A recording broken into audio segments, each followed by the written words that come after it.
everybody. Welcome to Punching Up with Sean Conroy. This is episode 2. I am Sean Conroy, and I'm punching up, I guess, with myself. I don't have anybody else to punch up with. I guess I was thinking a lot about why I'm doing this. Of course, you should be thinking about that because it's not like there is a dearth of podcasts in the world. But there's a couple of things that I have in my head that aren't necessarily the same thing that lead me to believe that this is a good idea. And let me try to explain those. First of all, I have some experience. I've run a couple shows. I've written for a bunch more. I've also done stand-up on TV. I've done stand-up in front of 2 people at a laundromat who were too busy sorting the whites from the colors to even be paying attention to my great punchlines. I've done sketch comedy. I've written for sketch comedy on television. I've directed a bunch of one-person shows. I wrote and performed my own one-person show, which was invited to, I got invited to perform it at the HBO Comedy Festival in Aspen, Colorado. And I'm not trying to brag, but Norman Lear came to see it and told me he really liked it. It was a show about my experiences as a junior high school teacher in New York City, in the inner city, and people really enjoyed it.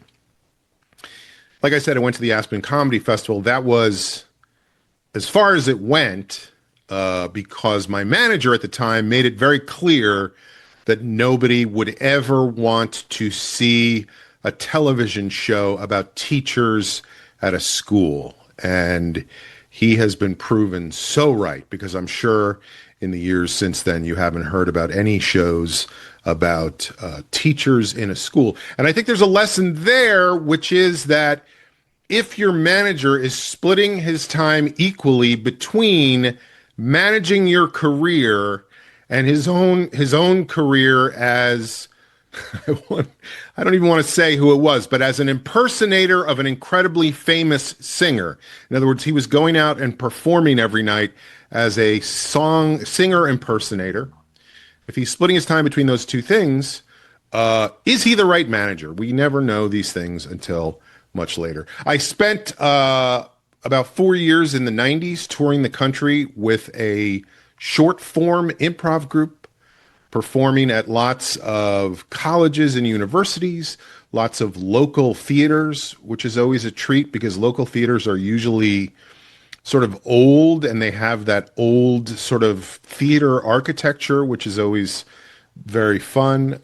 Performed at a lot of JCCs. The JCCs always love their improv comedy. And then during that time, I went and saw a show called Asscat at the Upright Citizens Brigade. And that was, I'm sure you have moments you look back at as turning points in your lives.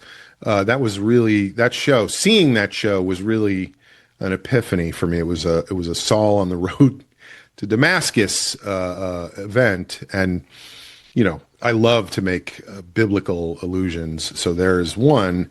But I saw that show and I was like, that is what I want to do. I want to perform in that show. And I ended up working with the Upright Citizens Brigade. I still am working with them 25 or whatever years later. And I got to do a concert film with them that is, I think, may still be available on Shout Factory Records. A concert film. I love saying concert film.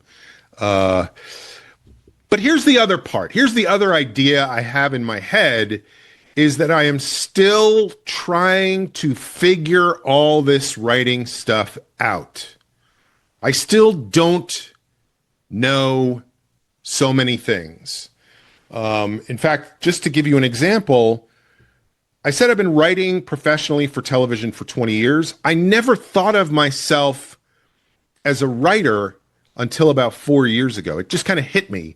Not a Saul on the road to Damascus moment, but just kind of out of the blue. I was like, oh, wait, I am a writer. Up until then, I think I just thought of myself as a guy who did a lot of funny things and was, you know, available for funny stuff whenever you wanted it.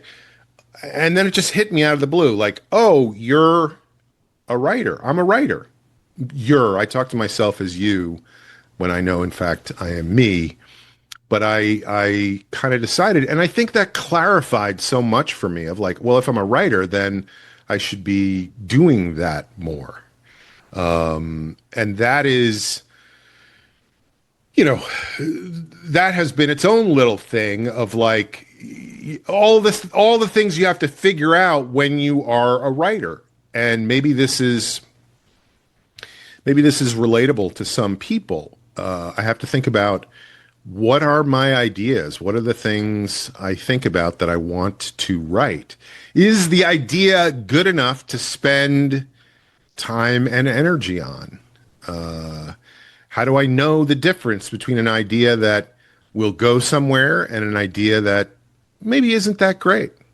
How do I keep going during the time that I'm doing this? Because the thing about being a writer is, even if you ultimately get to the point where you're getting rewards, whatever those rewards are, whether they're financial rewards, whether you're getting drugs and sex and a place to live, and believe me, I've experienced all those things through my writing, but it takes a while to get there. And how do you keep yourself going? What are you doing while you're doing that? I was thinking about Wallace Stevens, very huge poet of the 20th century. And, you know, he wrote The Only Emperor is the Emperor of Ice Cream, and A Man and a Woman Are One, A Man and a Woman and a Blackbird Are One. I may be completely misquoting that. But he was a really, really successful poet, but also was an insurance executive his entire life. So talk about a dichotomy. And by the way, I may have misquoted his poetry, because the only reason I know who he is because he was one of the poets that we read in a poetry class I failed second semester senior year, which is how I didn't graduate from college. But what's my process? What's my writing process? Is there a specific thing I should do on a regular basis? How do I figure out what that is? What's the right way to do this stuff? How do I find the time to do it when I have so many other things? I have to eat dinner and scroll social media. How do I stop getting distracted? Speaking of social media, how do I stop getting distracted from writing and just write? How do I focus on one idea instead of going, well, this idea is great and this idea is great and I could do this and I could do this, and then at the end of the day having nothing that has made a forward motion? How do I get better as a writer? And how do I stick with it? And I feel like those two things are pretty intertwined. Sticking with it is what makes you better, and getting better is what makes you want to stick with it. And maybe you're somebody that doesn't have to worry about any of this. You know, I heard a story not long ago, and I don't know how true it is. Like all stories, there may be elements of it that are false. We know that as writers, we're making a lot of shit up. But somebody told me that Quentin Tarantino just hops in his pool and writes for 4 hours every day and comes up with brilliant movies. And he never has to worry about it. And he never struggles. And he's always got stuff going on. And like, if you're one of those people who, like him, is just a genius and lucky enough to hit it out of the park every time, good for you. That's not me. I struggle with stuff. Maybe you struggle with stuff too. That's why I feel like it's worth doing this show, is because we're all going through the same stuff. I always want somebody to give me the right answer. What's the right way to do this? And what that has led to is I have a huge collection of books about writing. I'm constantly buying books about writing because one of them has to have the right recipe for how to be a great writer. And I'll give you some examples. I have Writing Movies for Profit by Robert Ben Garant and Tom Lennon, which is great. Has all the answers. I have a book called Comedy Writing Step by Step by Gene Perret, who wrote for Bob Hope and the Carol Burnett Show. And, you know, that was a long time ago, but comedy is comedy, and I still got a lot out of this book. The great Stephen King on writing, Of course, you've read that, and you'll read it again, as will I. He has a lot to say about that. Wild Mind by Natalie Goldberg, Living the Writer's Life. She also wrote Writing Down the Bones. These are all great. I also, of course, have Garner's Modern American Usage, which is a guide to getting your language correct. And I primarily have this because I've been in too many writers' rooms where people don't know the difference between somebody looking to something and somebody looking at something. In other words, somebody will write in their stage directions, Don stands in the driveway and looks to the blackbird in the tree. And it drives me crazy because it's really Don stands in the driveway and looks at the blackbird in the tree. But I can't really articulate why there's such a huge difference between those two things. So Garner's helps me with that. Anyway, I have all those books, and none of them has told me exactly what to do.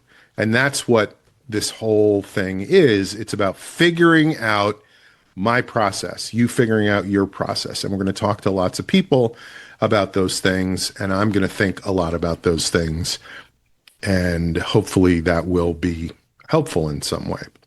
One other thing that is important to recognize is that people are aspiring to have a career, to get somewhere, to get involved in the industry, whatever that industry continues to be going forward. And luckily, I know a lot of people who are involved in the industry, and we'll talk to them because, as I'm sure you know, everybody's journey is different, but everybody's journey could be an inspiration or could give you some ideas about what you would need to do to get involved in writing for television, writing for movies, writing for sketch comedy. So my hope is to have some of those people. And the last thing that comes up over and over again is, when do you know something is done? How do you know you're finished with something? And we'll talk a lot about that because I feel like nothing is ever finished. You just give up control of it. And the reason you do that is either because you have a deadline and you have to hand something in, or because you're just not able to work on it anymore, which happens sometimes. You've sort of gone through something over and over again, and there's not any more that you feel like you can do at that moment. And I feel like when you do that with something, it's also always something that you put away, and maybe you come back to it later with, as they say, fresh eyes, which is kind of a weird concept. But anyway, how do you know something is done? We'll talk about that too. And I think one thing I know, as far as knowing things are done, is that this episode is done. So thank you for listening, and please like and subscribe. Thank you to my producers, Dean Sharp and Augustine Islas, and we'll see you next time on the next episode of Punching Up with Sean Conroy. That's me. The end.